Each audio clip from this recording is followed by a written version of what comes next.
पद्मशाली समाजाचे कुलदैवत श्री मार्कंडेय महामुनी यांच्या रथोत्सवाच्या पार्श्वभूमीवर महापौर कार्यालयात महापौर विनायक कोंड्याल यांच्या अध्यक्षतेखाली आढावा बैठक घेण्यात आली।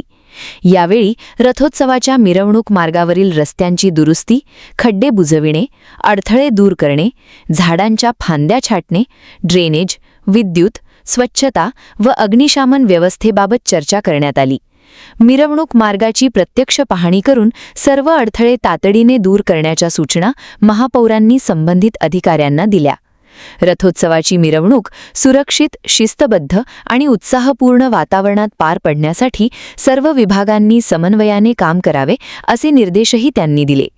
बैठकीस उपमहापौर ज्ञानेश्वरी देवकर, सभागृह नेते नरेंद्र काळे, शहराध्यक्ष तथा नगरसेविका रोहिणी तडवळकर, पद्मशाली ज्ञाती संस्थेचे अध्यक्ष सुरेश फलमारी, सचिव संतोष सोमा, युवक संघटनेचे अध्यक्ष ॲडव्होकेट हेमंत कुमार साका यांच्यासह महापालिकेचे अधिकारी व पदाधिकारी उपस्थित होते।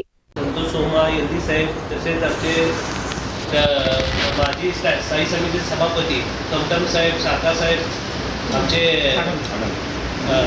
आडम साहेब, तसेच खैरमकोंडा साहेब या ठिकाणी उपस्थित असलेले सर्व महानगरपालिकेचे कर्मचारी व अधिकारी वर्ग, आज या ठिकाणी त्यांना सूचना देण्यात आलेल्या आहे की मिरवणूक मार्गामध्ये कुठलीही दुरावस्था होऊ नये, या ठिकाणी लक्ष देऊन जे काय अडथळे मिरवणुकी मार्गामध्ये आहे त्यात रस्ते दुरुस्ती असतील, लाईटची व्यवस्था असेल, स्वच्छतेचा विषय असेल व प्रत्येक ठिकाणी जे काय अडथळे असतील ते दूर करून या ठिकाणी मार्ग मोकळा करून द्यावे असे या ठिकाणी या मीटिंगमध्ये सांगण्यात आलेलं आहे।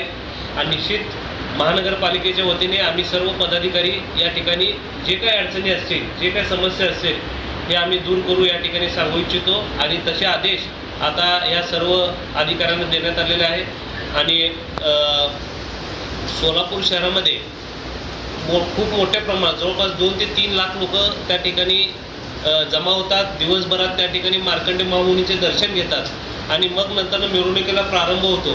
या ठिकाणी निश्चित सांगू इच्छितो की कुठलीही दुरावस्था या ठिकाणी महापालिकेच्या वतीने होणार नाही।